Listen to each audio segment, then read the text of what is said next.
Om Swastiastu, Wassalamualaikum warahmatullahi wabarakatuh. Shalom, Namo Buddhaya, salam kebajikan, dan salam harmoni. Terima kasih atas kesempatannya. Di sini kami dari kelompok 3 akan mempresentasikan hasil dari diskusi kami, yaitu mengenai selecting a sample atau memilih sampel. Sebelum itu, kami akan memperkenalkan diri kami terlebih dahulu, dimulai dari saya. Perkenalkan, nama saya Dwi Putri Marheni Berupurba dengan NIM 2311011032. Perkenalkan, nama saya Koma Eka Ainingsih dengan NIM 23111045. Dan lagi satu teman kami yang bernama Febiola Indah Putri dengan NIM 2311011014. Dalam perkenalan ini berhalangan hadir. Nah, adapun materi yang pertama yaitu mengenai logika pengambilan sampel. Nah, dalam penelitian ilmiah, metode yang digunakan dalam pengambilan sampel sangat bergantung pada pendekatan yang dipilih. Nah, apakah itu bisa kuantitatif ataupun kualitatif? Misalkan, seorang peneliti kuantitatif ingin meneliti bagaimana pandangan para pendidik terhadap promosi pilihan sekolah. Yaitu pandangan pendidik yang memungkinkan orang tua ataupun siswa memilih di antara berbagai jenis sekolah dengan lebih mudah, baik negeri maupun swasta, berbasis agama maupun non-agama, serta menganut berbagai filosofi pendidikan.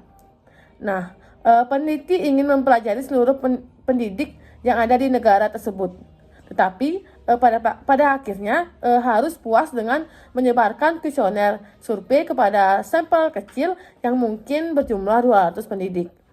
Nah, sekarang pertimbangan situasi penelitian yang berbeda. Nah, ada seorang peneliti ingin melakukan studi kualitatif tentang pandangan mantan presiden mengenai pilihan sekolah. Nah, ia menganalisis pidato dan juga tulisan mengenai topik selama kurun waktu tertentu, dengan mungkin bahkan kesempatan untuk mewawancarainya. Nah, sasaran pengambilan sampel dalam kedua penelitian ini sangat berbeda. Dalam penelitian pertama, sampel dipilih dengan tujuan mewakili populasi yang lebih besar. Dengan kata lain, peneliti lebih tertarik pada populasi secara keseluruhan daripada sampel tertentu yang dipilihnya.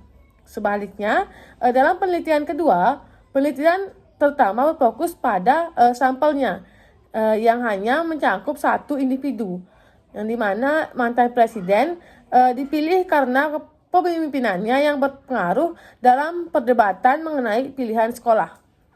Nah, hasil penelitian ini tidak dapat digeneralisasikan ke populasi presiden secara keseluruhan, karena presiden tersebut adalah individu yang unik. Nah, dan juga pandangannya mengenai pilihan sekolah tidak dapat dianggap mewakili presiden lain. Nah, contoh-contoh tersebut menunjukkan bahwa logika untuk melakukan generalisasi di luar sampel seseorang sangat berbeda dalam penelitian kuantitatif ataupun kualitatif. Selanjutnya yaitu mengenai validitas populasi.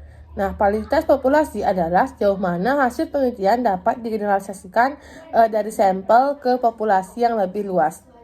Nah, dalam penelitian kuantitatif, validitas populasi tinggi jika sampel dipilih secara acak dan juga cukup besar untuk mewakili karakteristik populasi. Nah, statistika inferensial membantu mengukur validitas populasi dengan membandingkan data sampel dengan parameter populasi. Seperti misalkan, jika rata-rata skor sampel adalah 26,2 dan juga rata-rata populasi adalah 29,4, maka selisihnya yaitu 3,2, yang menunjukkan adanya galat pengambilan sampel. Nah, dalam praktiknya, memilih sampel acak dan juga besar sering sulit dilakukan. Oleh karena itu, penelitian sering membuat kompromi agar tetap mencapai validitas populasi yang dapat diterima. Materi yang ketiga yaitu mengenai pengambilan sampel yang bertujuan. Nah, ukuran sampel dalam penelitian kualitatif biasanya kecil, bahkan ukuran sampel mungkin berupa satu kasus. Nah, tujuan dalam memilih kasus atau beberapa kasus adalah untuk mengembangkan pemahaman yang lebih mendalam tentang fenomena yang sedang dipelajari. Tujuan terkait seringkali adalah untuk menemukan atau menguji teori. Misalnya, Jika penelitian ingin memahami bagaimana guru mencoba menerapkan kurikulum baru, mereka dapat merancang penelitian kualitatif yang memungkinkan mereka untuk mengamati secara intensif beberapa guru yang terlibat dalam kegiatan ini. Salah satu tahun ajaran penuh. Karena penelitian juga ingin memahami bagaimana guru pemula dan juga guru pengalaman beberapa dalam menemukan kurikulum baru. Mereka secara sengaja dapat memilih satu guru dari setiap jenis untuk penelitian tersebut. Dalam contoh ini, guru-guru dipilih karena mereka sesuai dengan tujuan penelitian. Atas dasar ini, Michael Platon mengembangkan jenis prosedur pengambilan sampel ini sebagai pengambilan sampel yang bertujuan. Dalam pengambilan sampel yang bertujuan, tujuan adalah untuk memilih kasus-kasus yang mungkin kaya informasi sehubungan dengan tujuan penelitian. Jadi, para peneliti dalam contoh hipotesis, kami memutuskan untuk mengidentifikasi setidaknya satu guru pemula untuk sebuah studi kasus. Misalnya, ada 5 guru seperti itu di distrik sekolah. Dalam mendekati guru pertama, mereka menemukan bahwa guru tersebut gugup, tidak komunikatif dan juga bersedia untuk berpartisipasi dalam penelitian hanya jika diminta untuk melakukannya. Para peneliti memutuskan untuk tidak menjadikan guru ini sebagai kasus yang memungkinkan. Guru berikutnya jauh lebih terbuka dan juga bersemangat untuk berpartisipasi dan juga setuju dengan tambahan pada waktu yang akan dibutuhkan untuk pengumpulan data. Nah, guru ini dipilih untuk penelitian. Pada titik ini, para peneliti memutuskan bahwa intensitas pengumpulan data menghalangi kemungkinan untuk mengikutsertakan guru pemula lainnya dalam penelitian. Jadi mereka memutuskan untuk mengambil sampel satu orang guru pemula. Mereka akan melalui proses penalaran yang sama untuk memilih satu ataupun lebih guru berpengalaman untuk dijadikan sampel. Jelas bahwa pengambilan sampel yang disengaja tidak dirancang untuk mencapai validitas populasi. Tujuannya adalah untuk mencapai pemahaman mendalam tentang individu yang dipilih, bukan untuk memilih sampel yang akan mewakili populasi ditentukan secara acak dan juga akurat. Baik, untuk selanjutnya yaitu mengenai logika replikasi. Nah, logika replikasi adalah strategi dalam penelitian kualitatif yang digunakan untuk membangun atau menguji teori.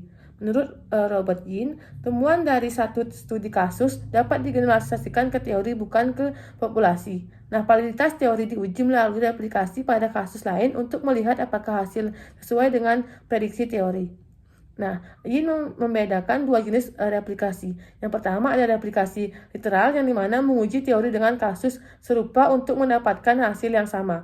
Yang kedua yaitu replikasi teoritis yang menguji teori dengan kasus berbeda yang diperkirakan menghasilkan hasil berbeda tetapi tetap konsisten dengan teori. Nah, pendekatan ini mirip dengan ground theory yang dimana menekankan pembentukan teori dari studi kasus. Misalnya teori perkembangan intelektual Piaget dikembangkan dari pengamatan pada beberapa anak tapi dapat diterapkan pada populasi yang lebih luas. Yang selanjutnya yaitu mengenai teknik pengambilan sampel dalam penelitian kuantitatif. Yang pertama ada mendefinisikan populasi. Nah, penelitian kuantitatif mencoba menemukan sesuatu tentang sekelompok besar individu dengan mempelajari kelompok yang jauh lebih kecil. Nah, kelompok yang lebih besar yang ingin mereka pelajari disebut dengan populasi dan kelompok yang lebih kecil yang sebenarnya mereka pelajari disebut dengan sampel. Nah, dalam penelitian kuantitatif, pengambilan sampel mengacu pada proses pemilihan sampel dari populasi yang ditentukan dengan tujuan agar sampel tersebut secara akurat mewakili populasi tersebut. Yang kedua yaitu target dan populasi yang dapat diakses. Nah, dalam proses pengambilan sampel, terdapat dua jenis populasi utama. Yang pertama yaitu populasi target, yang dimana kelompok luas yang menjadi fokus penelitian dan ingin digeneralisasikan hasilnya. Karena ukuran yang besar, pengambilan sampel dari populasi target dapat menghambat waktu dan biaya, asalkan dilakukan dengan benar. Yang kedua yaitu populasi yang dapat diakses kelompok. Dalam populasi target yang secara realistis bisa dijangkau oleh peneliti. Sebagian besar peneliti mengambil sampel dari populasi ini karena keterbatasan sumber daya. Nah, langkah awal dalam pengambilan sampel adalah menentukan populasi target dan juga mengidentifikasikan anggotanya. Nah, para peneliti sering menggunakan kerangka sampel atau daftar pedoman identifikasi populasi untuk memilih sampel secara acak. Namun, data tersebut harus diperbarui secara berkala untuk menghindari bias. Nah, beberapa populasi sulit diidentifikasikan seperti anak tunawisma atau korban pelecehan anak. Nah, selain itu, penggunaan internal untuk penelitian menghadapi tantangan dalam validitas ataupun karena akses yang tidak merata dan juga kemungkinan informasi yang tidak akurat. Nggak kerekam.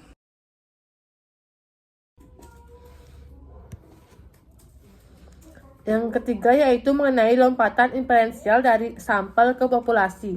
Nah, meskipun sebagian besar sampel dipilih dari populasi yang dapat diakses, peneliti biasanya ingin mengetahui sejauh mana hasil dapat digeneralisasikan ke populasi sasaran. Nah, peneliti ingin memastikan bahwa hasil penelitian dari sampel dapat digeneralisasikan ke populasi target. Nah, ini memerlukan dua lompatan inferensial. Yang pertama yaitu dari sampel ke populasi yang dapat diakses. Jika sampel dipilih secara acak, maka generalisasinya lebih valid. Jika tidak diacak, sampel harus dibandingkan dengan populasi yang dapat diakses berdasarkan variabel penting seperti misalnya jenis kelamin, status sosial, ekonomi, dan juga usia. Nah, untuk memastikan representativitasnya. Yang kedua yaitu dari populasi yang dapat diakses ke populasi target. Nah, peneliti harus membandingkan kedua populasi untuk memastikan kesamaan pada variabel yang relevan. Jika mirip, hasil penelitian dapat digeneralisasikan dengan lebih baik. Nah, studi dengan populasi yang terbatas kurang dapat digeneralisasikan, kecuali jika dapat dibuktikan bahwa populasi yang dapat diakses serupa dengan populasi target. Oleh karena itu, deskripsi sampel sangat penting dalam penelitian. Nah, Permut dan Michel menetapkan 4 kriteria untuk evaluasi sampel dalam penelitian. Nah, yang pertama ada populasi target harus dijelaskan dengan jelas. Yang kedua yaitu prosedur pengambilan sampel harus dijelaskan secara rinci. Yang ketiga yaitu kerangka sampel harus diidentifikasikan. Dan yang terakhir yaitu tingkat penyelesaian sampel harus disebutkan. Nah, analisis terhadap penelitian yang lebih dipublikasikan menunjukkan bahwa hanya sedikit studi yang memenuhi semua kriteria ini. Oleh karena itu, peneliti harus berusaha mengikuti pedoman ini untuk meningkatkan validitas penelitian mereka. Probabilitas. Sampel dapat diambil dari populasi yang dapat diakses atau menjadi target dengan berbagai metode. Nah, beberapa metode melibatkan pengambilan sampel probabilitas yang berarti bahwa setiap individu dalam populasi memiliki probabilitas yang diketahui untuk dipilih. Nah, probabilitas diketahui karena individu dipilih secara acak. Berikut menjelaskan 4 jenis pengambilan sampel probabilitas. Yang pertama yaitu pengambilan sampel acak sederhana, yang kedua yaitu pengambilan sampel sistematis, yang ketiga yaitu pengambilan sampel berata-rata, dan yang keempat yaitu pengambilan sampel cluster. Metode pengambilan sampel lainnya melibatkan pengambilan sampel non-probabilitas. Nah, individu dipilih bukan secara kebetulan tetapi dengan cara lain. Nah, adapun penjelasannya yaitu ada dua jenis, yaitu yang pertama yaitu pengambilan sampel praktis dan yang kedua yaitu pengambilan sampel yang disengaja. Jauh lebih sulit untuk membuat kesimpulan yang valid tentang suatu populasi dari metode pengambilan sampel non-probabilitas. Tetapi metode ini digunakan dalam lebih dari 95% studi penelitian dalam ilmu sosial. Nah, tidak diragukan lagi, alasan prevalensinya adalah jauh lebih mudah untuk melihat sampel non-probabilitas daripada sampel acak ketika melihat individu di lingkungan alami mereka. Nah, varian canggih dari metode ini telah dikembangkan, terutama untuk digunakan dalam penelitian survei skala besar. Dan yang terakhir yaitu mengenai pengambilan sampel acak sederhana. Sampel acak sederhana adalah sekelompok individu yang diambil melalui prosedur di mana semua individu dalam populasi yang ditentukan memiliki peluang yang sama dan independen untuk dipilih sebagai anggota sampel. Yang kami maksud dengan independen adalah bahwa pemilihan satu individu untuk sampel tidak mempengaruhi pemilihan individu lainnya. Nah, definisi sampel acak sederhana ini memadai tetapi mengandung sedikit kekurangan. Pada kenyataannya, setiap individu dalam populasi yang ditentukan tidak dapat memiliki peluang yang sama persis untuk dipilih ke dalam sampel. Untuk memahami mengapa demikian, Misalkan ada 1.000 siswa kelas 6 dalam populasi yang dapat diakses dan kita ingin memilih sampel acak sederhana yang terdiri dari 100 siswa. Ketika kita melihat partisipannya, penelitian pertama kita, setiap siswa memiliki satu peluang dalam 1.000 untuk dipilih. Namun, setelah siswa ini dipilih, hanya tersisa 999 siswa. Setiap siswa sekarang memiliki satu peluang dalam 999 untuk dipilih sebagai partisipan kedua kita. Jika ketika setiap siswa dipilih, kemungkinan untuk dipilih berikutnya sedikit meningkat karena populasi tempat kita memilih telah menjadi satu partisipan lebih kecil. Catatannya adalah definisi awal kita tentang sampel acak sederhana dapat diperbaiki dengan mengidentifikasikannya sebagai sampel yang dipilih dari suatu populasi melalui suatu proses yang memberikan setiap sampel dengan ukuran tertentu probabilitasnya yang sama untuk dipilih. Dengan kata lain, misalkan populasi Anda memilih 1.000 anggota dan Anda bermaksud untuk mengambil sampel acak sebanyak 50 subjek dan populasi tersebut. Sekarang bayangkan setiap sampel yang mungkin sebanyak 50 subjek dari populasi ini. Nah, jika Anda mengambil sampel acak dari populasi, salah satu dari sampel ini akan memiliki peluang yang sama untuk menjadi sampel yang Anda pilih untuk penelitian Anda. Nah, keuntungan utama dari sampel yang dipilih secara acak adalah bahwa sampel tersebut menghasilkan data penelitian yang dapat digeneralisasikan ke populasi yang lebih besar dalam batas kesalahan yang dapat ditentukan oleh rumus statistika. Pengambilan sampel secara acak juga lebih disukai karena memenuhi logika pengujian hipotesis nol menggunakan statistika inferensial. Penghasil angka acak. Berbagai teknik dapat digunakan untuk memperoleh sampel acak sederhana. Misalkan, Direktur Penelitian dari Sistem Sekolah Kota Besar ingin memperoleh sampel acak sebanyak 100 siswa dari populasi sebanyak 972 siswa yang saat ini terdaftar di kelas 9 di distrik sekolah A. Pertama, ia akan memperoleh salinan sensus distrik untuk siswa kelas 9 dan menentukan nomor untuk setiap siswa. Kemudian, ia akan menggunakan tabel angka acak untuk mengambil sampel daftar sensus. Tabel angka acak biasanya terdiri dari serangkaian panjang angka 5 digit yang dihasilkan secara acak oleh komputer. Nah, untuk menggunakan tabel angka acak, dipilih kolom secara acak sebagian titik awal. Lalu pilih semua angka yang memungkinkan kolom tersebut karena ada 3 digit dalam 972 jumlah kasus dalam proposal yang dapat diakses distrik sekolah A. Anda hanya perlu menggunakan 3 digit terakhir dari setiap angka 5 digit. Jika lebih banyak angka diperlukan, lanjutkan ke bagian dari tabel angka acak dalam contoh itu, misalkan penelitian memilih baris kolom 5 pada tabel 6. Sebagian titik awalnya dan menggunakan 3 digit terakhir dari setiap angka di kolom tersebut dan setiap kolom berikutnya. Dengan demikian, peneliti akan memilih siswa ke 732 pada daftar sensus.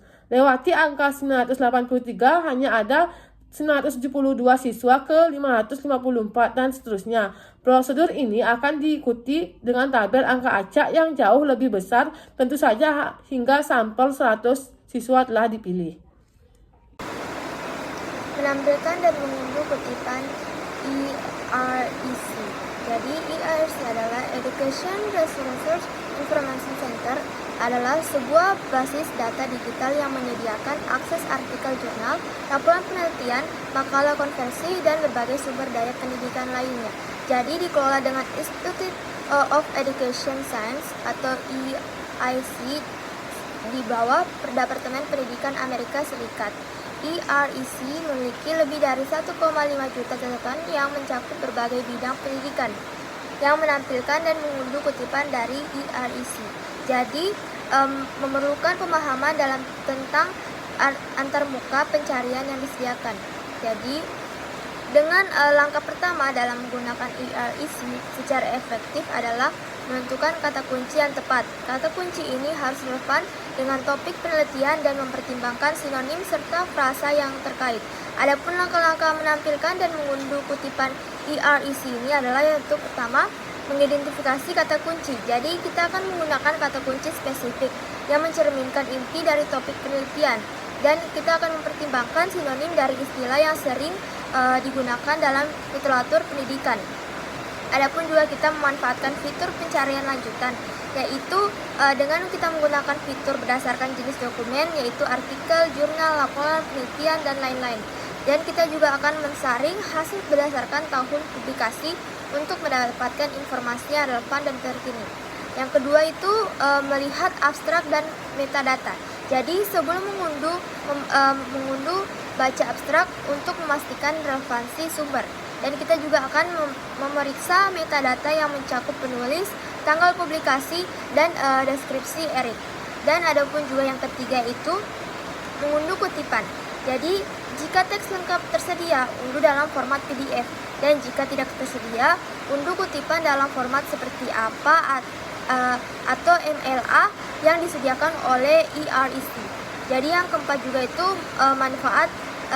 memanfaatkan ekspor kutipan. Dengan kita memanfaatkannya itu EREC menyediakan fitur yang ekspor ke perangkat download manajemen referensi seperti EndNote dan Zotero yang sangat berguna untuk menyusun daftar pustaka.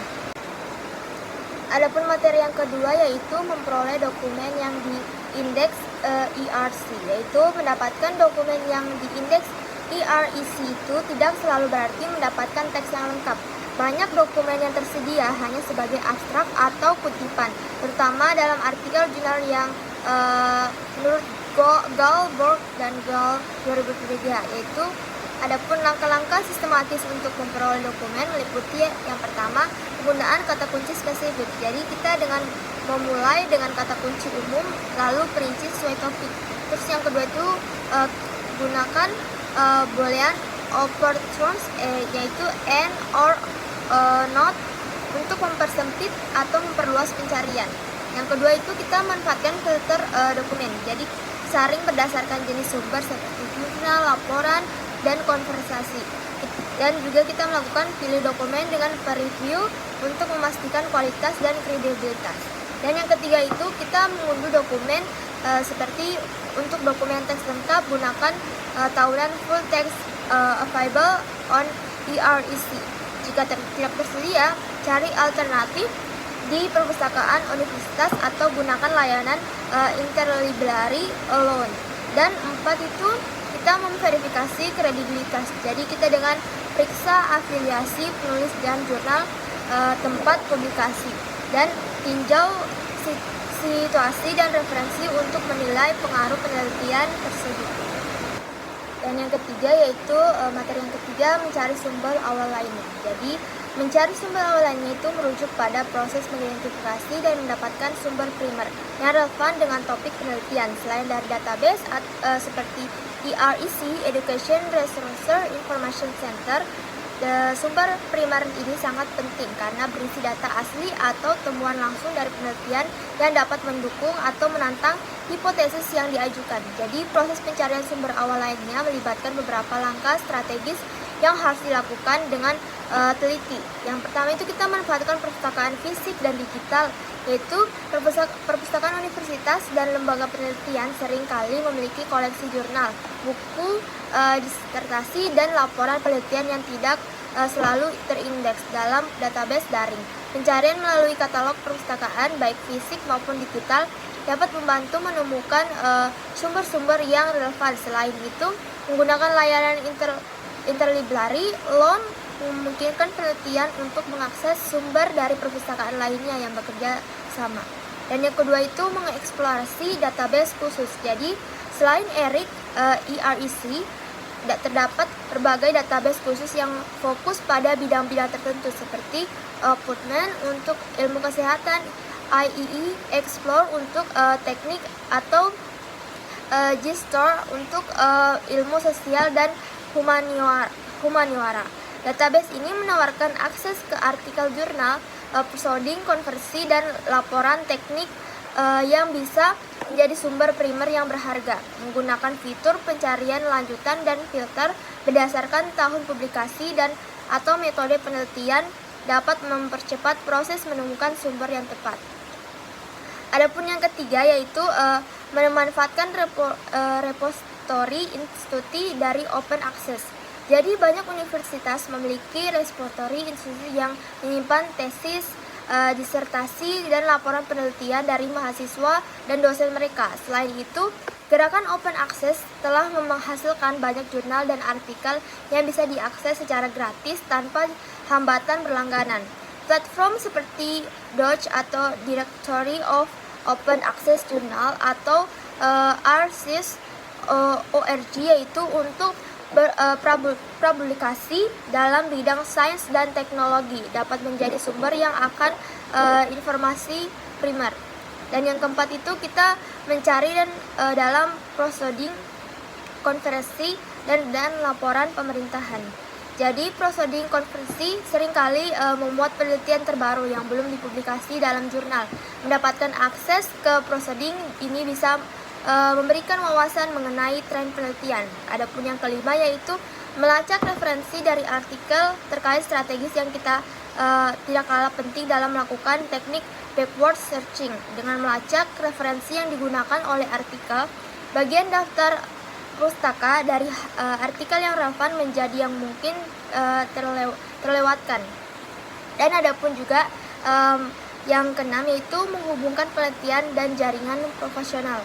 Jadi kita menghubungkan secara langsung penelitian yang aktif dalam bidang tertentu bisa menjadi cara efektif untuk mendapatkan salinan penelitian atau data yang tidak dipublikasi.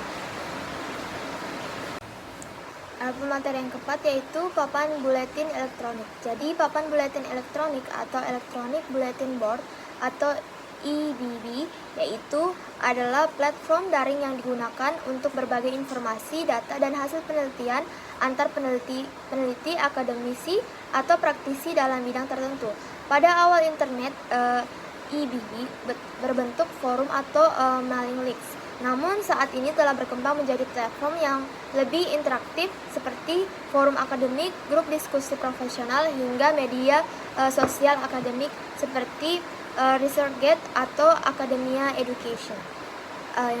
Adapun juga fungsi dan manfaat papan buletin elektronik yaitu yang kita bisa berbagi temuan hasil penelitian, dan penelitian dapat mempublikasi abstrak, artikel, prapublikasi, atau data mentah untuk mendapatkan masukan dari komunitas akademik. Dan juga kita akan melakukan diskusi ilmiah seperti forum diskusi memungkinkan penelitian untuk bertukar pandangan, klarifikasi temuan penelitian, dan mendapatkan perspektif baru dari pakar lainnya. Kita juga akan bisa membangun jaringan. Jadi EBB seringkali menjadi tempat bagi peneliti untuk memperluas jaringan profesional dan menemukan kolaborator untuk peneliti lanjutan. Dan yang kedua itu ada jenis-jenis papan buletin elektronik. Jadi adapun itu forum akademik seperti situs seperti Stack and Change atau Reddit memiliki subforum khusus untuk diskusi akademis yang mendalam, misalnya subreddit Asik Akademia seringkali digunakan untuk mendiskusi metodologi penelitian atau mencari sumber literatur. Dan adapun yang ketiga itu etika dan kredibilitas sumber dari EBB. Meskipun EBB menawarkan akses cepat terhadap informasi peneliti, harus kritis dan nilai kredibilitas sumber. Beberapa hal yang perlu diperhatikan antara lain yaitu kita mengidentifikasi pengguna. Jadi memastikan bahwa informasi yang berasal dari akun verifikasi atau peneliti yang memiliki rekam jejak akademis yang jelas. Dan ada pun juga kualitas informasi. Jadi kita akan menghindar mengambil kesimpulan hanya berdasarkan opini atau data yang belum terverifikasi. Dan ada pun juga strategis efektif menggunakan EBB. Jadi kita akan mengikuti topik spesifik seperti banyak papan buletin yang memungkinkan pengguna untuk mengikuti tag atau education psikologi sehingga penelitian bisa mendapatkan pembaruan yang relevan secara rutin.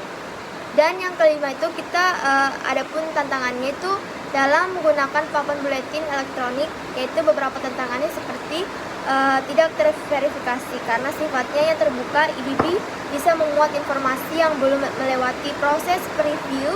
Oleh karena itu penting untuk memverifikasi informasi dengan merujuk ke sumber aslinya yang kredibel. Dan juga overload informasi. Jadi banyak informasi yang diunggah setiap hari bisa membuat peneliti kesulitan dalam memilih mana yang relevan dan berkualitas. Adapun materi yang kelima yaitu menggunakan sumber sekunder.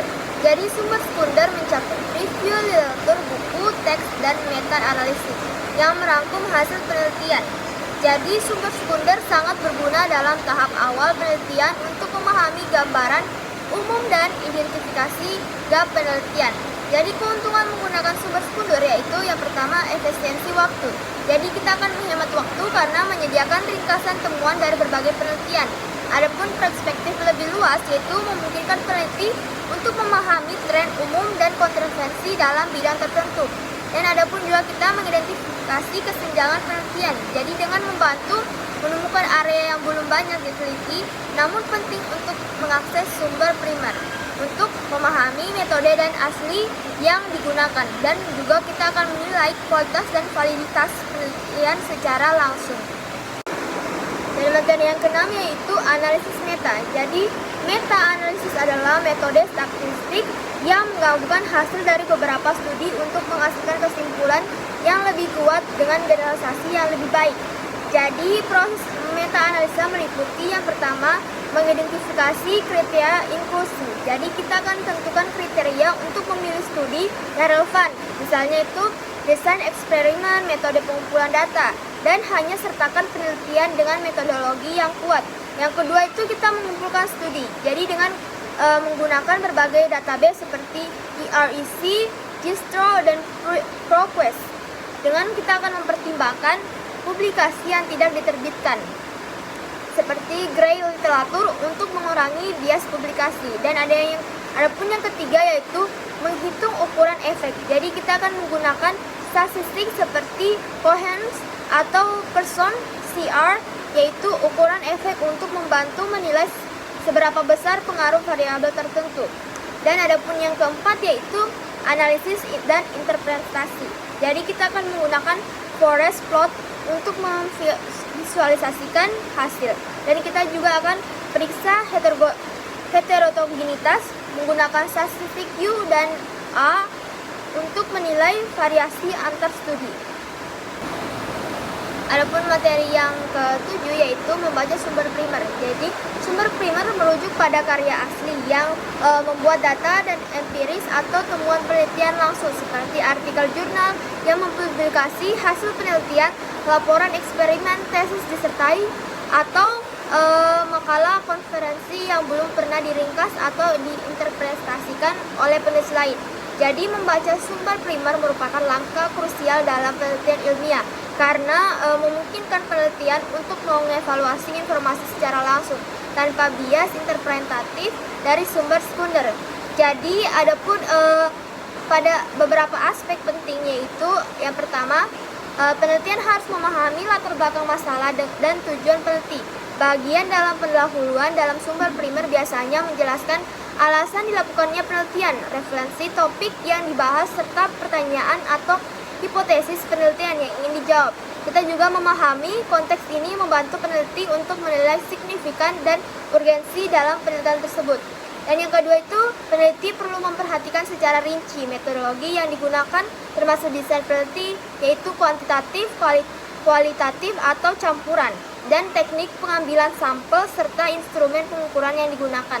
Misalnya, jika penelitian menggunakan metode eksperimen, penting untuk mengetahui apakah ada kelompok kontrol dan bagaimana variabel dioperasionalkan. Dan adapun yang ketiga itu bagian analisis data dan interpretasi hasil yang diperiksa dengan seksama.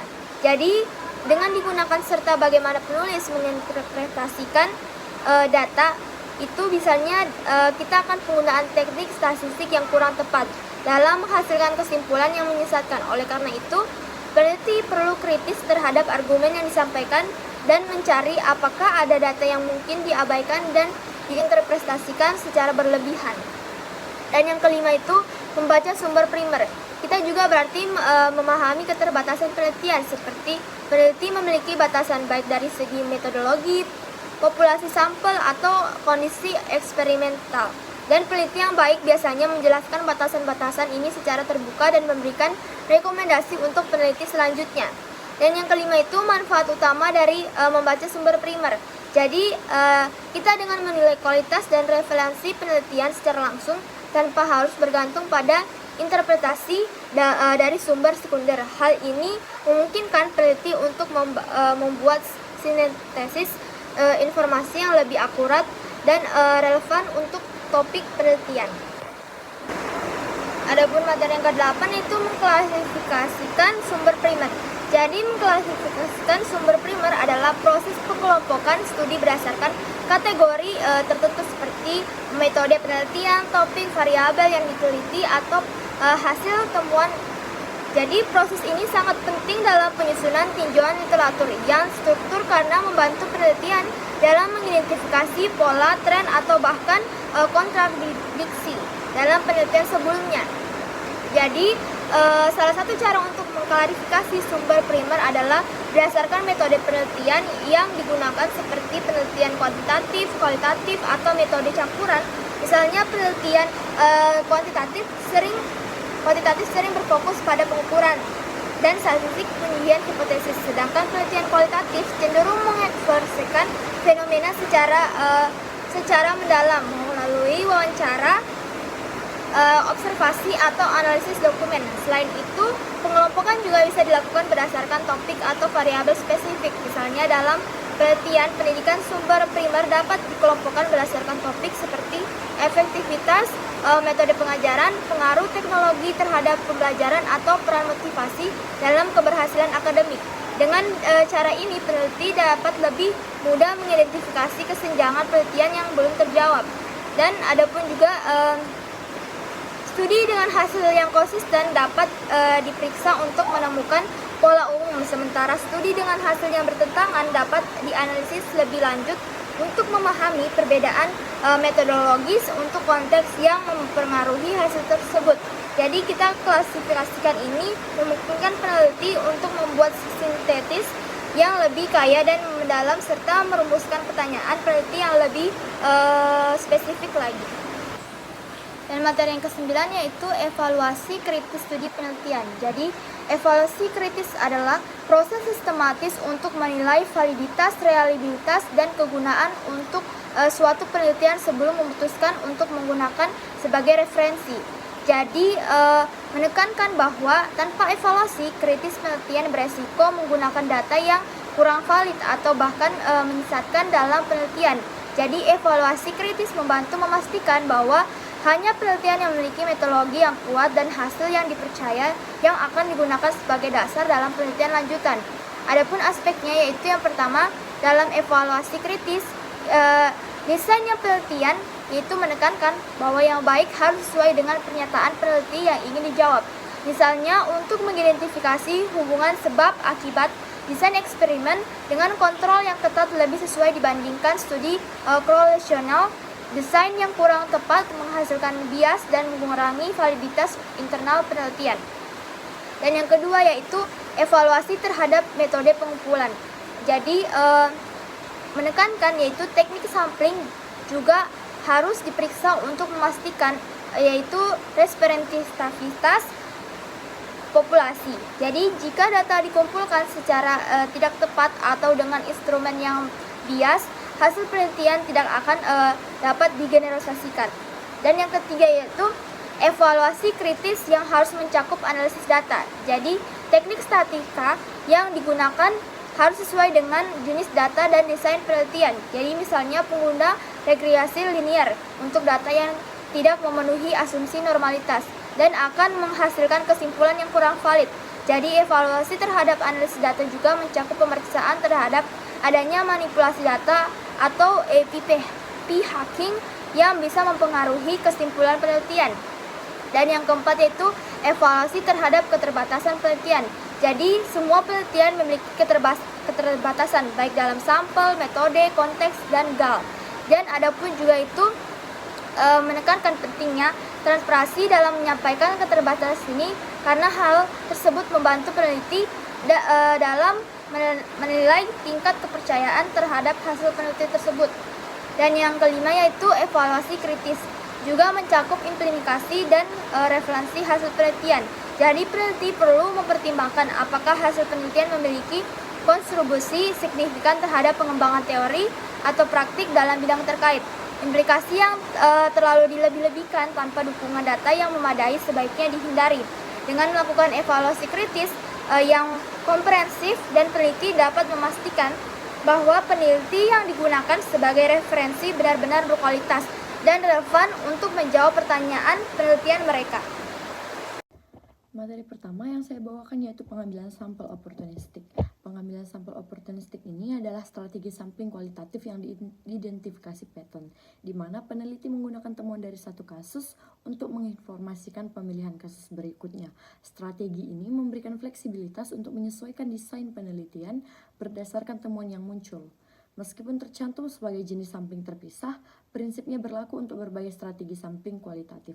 Contohnya, saat menggunakan sampling kasus ekstrim, peneliti dapat mulai dengan satu kasus ekstrim, lalu berdasarkan temuan tersebut, memilih kasus ekstrim lainnya atau beralih ke strategi sampling berbeda. Pengambilan sampel oportunistik membantu peneliti menghindari masalah umum saat memilih terlalu banyak kasus di awal penelitian. Tanpa fleksibilitas ini, peneliti mungkin terjebak mempelajari kasus-kasus yang kurang informatif karena komitmen awal, padahal sumber daya mereka terbatas untuk menambahkan kasus baru yang lebih bermanfaat. Materi yang kedua yaitu memperkirakan jumlah kasus yang diinginkan. Menentukan ukuran sampel dalam penelitian kualitatif adalah masalah penilaian dan tidak ada aturan pasti. Patton menyarankan keseimbangan antara keluasan dan kedalaman. Keluasan di sini mempelajari pengalaman tertentu dari banyak orang, sedangkan kedalaman mempelajari rentang pengalaman yang lebih luas dari sedikit orang. Informasi mendalam dari sampel kecil ini bisa sangat berharga jika kasusnya kaya akan informasi, sementara sampel yang lebih besar membantu mengeksplorasi keberagaman suatu fenomena. Prosedur ideal menurut Patton adalah terus memilih kasus hingga mencapai titik redundansi. Saat tidak ada informasi baru yang diperoleh dari kasus tambahan. Yin dan Campbell menyarankan penambahan kasus untuk tujuan replikasi. Setiap kasus yang mereplikasi temuan kasus pertama menambah kepastian temuan tersebut. Pemilihan strategi sampling juga mempengaruhi ukuran sampel. Strategi kasus kritis mungkin cukup dengan 1-3 kasus. Strategi variasi maksimum mungkin memerlukan 10 kasus atau bahkan lebih, bahkan untuk studi eksplorasi awal. Yang ketiga yaitu relawan dalam pengambilan sampel. Dalam penelitian, individu yang dipilih untuk dijadikan sampel mungkin menolak berpartisipasi karena berbagai alasan. Hal ini dapat terjadi baik penelitian kuantitatif maupun kualitatif. Dalam eksperimen, beberapa guru mungkin menolak karena tidak menyukai intervensi atau tidak ingin mengganggu jadwal mereka.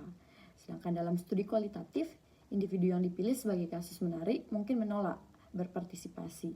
Ketika individu menolak berpartisipasi, peneliti tidak dapat memaksa mereka karena standar etika dan persyaratan persetujuan melindungi hak individu, termasuk hak untuk menolak atau menghentikan partisipasi kapan saja. Akibatnya, individu yang tersisa dalam sampel harus dianggap sebagai sukarelawan. Misalnya, jika dari 200 pendidik yang dikirimi kuesioner hanya 130 yang mengembalikannya, maka 130 orang tersebut adalah sukarelawan. Begitu pula dengan sampel yang direkrut melalui pemberitahuan atau dari mulut ke mulut. Semua yang berpartisipasi adalah sukarelawan. Selanjutnya materi yang keempat yaitu karakteristik relawan penelitian. Para peneliti telah menemukan bahwa orang-orang yang menjadi sukarelawan dalam penelitian biasanya tidak mewakili keseluruhan populasi dengan tepat. Robert Rosenthal dan Ralph Trosnow mempelajari banyak penelitian untuk melihat perbedaan antara orang yang bersedia menjadi sukarelawan dan yang tidak. Seberapa besar pengaruh karakteristik sukarelawan ini terhadap hasil penelitian, yaitu tergantung pada jenis penelitian yang dilakukan. Norman Bradburn dan Seymour Schutzman memberikan contoh pengambilan sampel yang sangat buruk. Acara TV yang meminta pemirsa untuk menelepon dan memberikan suara ya atau tidak tentang suatu isu. Metode ini sangat bermasalah karena yang pertama, hanya orang yang mampu membayar biaya telepon yang bisa ikut atau bias ekonomi. Yang kedua, biasanya hanya orang yang sangat peduli tentang isu tersebut yang akan menelepon. Yang ketiga, seseorang bisa menelepon berkali-kali untuk mempengaruhi hasil. Intinya, dari penelitian yang hanya melibatkan sukarelawan perlu diinterpretasikan dengan hati-hati karena mungkin tidak mencerminkan pendapat umum secara akurat. Materi yang kelima, yaitu karakteristik relawan dengan izin orang tua dalam penelitian. Dalam penelitian yang melibatkan anak-anak, biasanya orang tua atau pengasuh yang memberikan izin untuk anak-anak mereka berpartisipasi. Penelitian menunjukkan bahwa anak-anak yang mendapatkan izin dari orang tua memiliki perbedaan antara anak-anak yang tidak mendapatkan izin. Anak-anak dengan izin orang tua untuk berpartisipasi dalam penelitian cenderung memiliki prestasi akademik yang lebih baik, lebih populer di antara teman-teman sebaya, lebih menarik secara fisik, lebih jarang merokok dan menggunakan marijuana, lebih banyak berasal dari keluarga berkulit putih, lebih banyak tinggal dengan kedua orang tua, lebih aktif dalam kegiatan ekstrakurikuler, lebih terlibat dalam kehidupan sosial, dan kurang menunjukkan perilaku agresif. Penting diingat bahwa ciri-ciri ini tidak selalu muncul semua penelitian. Faktor seperti usia anak dan topik penelitian dapat mempengaruhi perbedaan karakteristik antara anak yang mendapatkan izin dan yang tidak. Meskipun begitu, perbedaan-perbedaan ini cukup konsisten sehingga peneliti perlu mempertimbangkan bias yang mungkin terjadi dalam penelitian mereka, terutama jika banyak anggota sampel yang dipilih tidak mendapatkan izin untuk berpartisipasi. Materi ke-6 yaitu contoh pemeriksaan karakteristik relawan. Kathleen Mittek dan Bryce Thompson melakukan studi yang mendemonstrasikan bagaimana peneliti dapat memeriksa karakteristik relawan. Mereka melakukan survei nasional tentang penggunaan statistik dalam penelitian kepada anggota American Educational Research Association atau AERA. Proses pengambilan sampel mereka yaitu pengambilan sampel acak berstrata sekitar 4% dari anggota AERA. Di stratifikasi berdasarkan 12 divisi AERA untuk memastikan keterwakilan. Mengirimkan 1.127 survei melalui pos. Dari survei tersebut, 246 survei dikembalikan relawan, 881 tidak dikembalikan, yaitu non-relawan. 21 survei yang dikembalikan tidak dapat digunakan, dan sampel akhir 225 relawan. Mittek dan Thompson membandingkan karakteristik relawan dengan populasi target menggunakan dua variabel yang tersedia, lokasi pos dan keanggotaan divisi. Mereka menemukan kesamaan yang tinggi pada kedua variabel ini, yang memberikan indikasi awal bahwa para relawan mungkin mewakili populasi target. Namun, mereka juga mengakui potensi bias lain yang tidak dapat mereka verifikasi. Yang pertama, anggota AERA tidak tertarik pada statistik, mungkin lebih cenderung merespon. Anggota yang tidak menggunakan metode kuantitatif mungkin kurang tertarik untuk merespon. Meskipun tidak ada data untuk membandingkan relawan dan non-relawan pada variabel-variabel tersebut, peneliti bertanggung jawab untuk menyampaikan potensi bias ini kepada pembaca. Pengakuan ini membantu peneliti lain yang mungkin menggunakan temuan tersebut untuk menyadari keterbatasan yang berusaha memperbaikinya dalam penelitian mereka sendiri. Materi yang ketujuh yaitu meningkatkan tingkat kesukarelaan dalam penelitian. Ketika merekrut peserta untuk sebuah penelitian, peneliti biasanya menghadapi dua situasi umum. Pertama, mereka mungkin memilih sampel terlebih dahulu dan kemudian mengundang masing-masing anggota untuk berpartisipasi. Atau kedua, mereka menyebarkan informasi tentang penelitian dan berharap orang-orang dari populasi target akan merespons. Dalam kedua kasus tersebut, tantangannya sama, bagaimana memastikan bahwa tidak hanya jenis orang tertentu saja yang tertarik untuk berpartisipasi, yang bisa menyebabkan bias dalam penelitian. Rosenthal dan Reznor telah mengkaji berbagai penelitian dan menemukan 11 faktor situasional yang mempengaruhi kesediaan orang untuk menjadi relawan. Mereka memberikan panduan yang dapat membantu peneliti meningkatkan tingkat partisipasi. Beberapa strategi yang biasanya direkomendasikan berdasarkan kajian tersebut mungkin termasuk membuat permintaan partisipasi secara personal daripada umum, menekankan pentingnya penelitian, mengurangi beban waktu dan usaha yang diperlukan, menjamin kerahasiaan, menawarkan imbalan yang sesuai meskipun tidak berlebihan, dan mengkomunikasikan nilai sosial dari kontribusi peserta. Dengan menerapkan strategi-strategi ini, peneliti dapat meningkatkan jumlah orang yang bersedia berpartisipasi dan mengurangi bias seleksi yang mungkin terjadi ketika hanya tipe-tipe tertentu dari orang yang menjadi relawan. Materi yang terakhir yaitu rekomendasi untuk memilih sampel penelitian. Yang pertama, dalam melaporkan suatu studi, jelaskan secara rinci target dan populasi yang dapat diakses, prosedur pengambilan sampel, kerangka sampel, dan tingkat sukarelawan. Yang kedua, dalam penelitian kuantitatif, pilihlah sampel acak daripada sampel praktis bila memungkinkan. Yang ketiga, jika sampel praktis dipilih, jelaskan karakteristiknya secara cukup rinci untuk memungkinkan orang lain menyimpulkan populasi yang diwakilinya. Yang keempat, Dalam penelitian kuantitatif, pilih ukuran sampel yang memaksimalkan kemungkinan penolakan hipotesis nol pada tingkat daya statistik yang memuaskan dan jika sesuai memungkinkan analisis subkelompok dan pengurangan sampel. Yang kelima, dalam penelitian kualitatif, pertimbangkan jenis pengambilan sampel bertujuan mana yang paling tepat untuk mempelajari fenomena yang diminati. Yang keenam, jika anggota sampel terpilih yang memilih untuk tidak menjadi sukarelawan, kumpulkan data untuk menentukan apakah para sukarelawan tersebut mewakili non-sukarelawan atau populasi sasaran yang dapat diakses berdasarkan karakteristik yang relevan. Dan yang terakhir yaitu gunakan berbagai prosedur untuk memaksimalkan tingkat sukarelawan untuk sampel yang dipilih. Demikian hasil dari penyampaian materi kami atau presentasi dari materi kami. Jika ada kesalahan kata dalam penyampaian materi yang telah kami sampaikan, kami mohon maaf sebesar-besarnya. Akhir kata kami tutup dengan Param Santi. Santi. Wassalamualaikum warahmatullahi wabarakatuh. Shalom, namo buddhaya, salam kebajikan, dan salam harmoni. Terima kasih.